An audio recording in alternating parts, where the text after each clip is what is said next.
اور اب کچھ خبریں عالمی منظرنامے سے۔ چین نے پاکستان کے کیوب سیٹلائٹ سے حاصل کردہ ڈیٹا پاکستان کے حوالے کر دیا۔ ڈیٹا کی حوالگی کی تقریب بیجنگ میں منعقد ہوئی، جہاں چاند کی تصاویر سمیت سیٹلائٹ کی جانب سے لی گئی پہلی تصاویر سامنے آ گئیں۔ مزید تفصیلات بیجنگ سے شاہد افراز خان کی اس رپورٹ میں۔ چین نے پاکستان کے پہلے سیٹلائٹ مشن کیوب سیٹلائٹ سے حاصل کردہ ڈیٹا پاکستان کے حوالے کر دیا، جس سے دونوں ممالک کے درمیان قمری تحقیق پر تعاون میں اضافہ ہوا ہے۔ ڈیٹا حوالگی کی تقریب بیجنگ میں منعقد ہوئی، جہاں چاند کی تصاویر سمیت سیٹلائٹ کی جانب سے لی گئی پہلی تصاویر سامنے آئیں۔ تقریب کے دوران چائنا نیشنل اسپیس ایڈمنسٹریشن نے پاکستان کے انسٹی ٹیوٹ آف اسپیس ٹیکنالوجی اور چین کی شنگھائی جیوتھنگ یونیورسٹی کی جانب سے مشترکہ طور پر تیار کردہ پاکستانی کیوب سیٹ کا ڈیٹا منتقل کیا۔ یہ ڈیٹا چین میں پاکستانی سفیر خلیل ہاشمی کو پیش کیا گیا، جو چین اور پاکستان کے درمیان خلائی ٹیکنالوجی اور تحقیق میں مشترکہ کوششوں کی علامت ہے۔ چانگا 6 قمری تحقیقی مشن کو 3 مئی کو لانچ کیا گیا تھا اور اس میں پاکستانی سیٹلائٹ سمیت 4 بین الاقوامی پے لوڈ تھے۔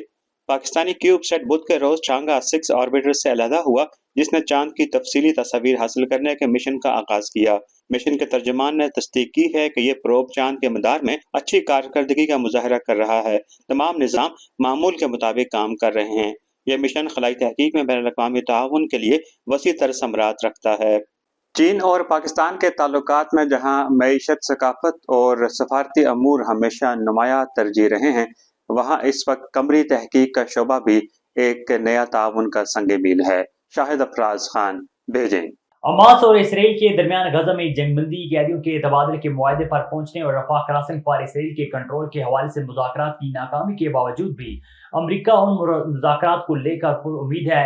عرب میڈیا رپورٹ کے مطابق وائٹ ہاؤس نے اعلان کیا کہ غزہ میں قیدیوں کی رہائی کے بدلے جنگ بندی کے معاہدے کے حوالے سے آمنے سامنے ہونے والی بات چیت بغیر کسی سمجھوتے کے ختم ہو گئی۔ مصر نے اسرائیلی حکام کو خبردار کیا ہے کہ اگر رفح آپریشن جاری رہا تو امن معاہدہ منسوخ کر سکتے ہیں۔ قطری نشریاتی ادارے کی رپورٹ کے مطابق اسرائیلی میڈیا نے رپورٹ کیا کہ مصری حکام نے امریکی انٹیلیجنس ڈائریکٹر کو اسرائیل کو رفح میں آپریشن روکنے کی ضرورت سے آگاہ کیا تاکہ امن منسوخ نہ ہو۔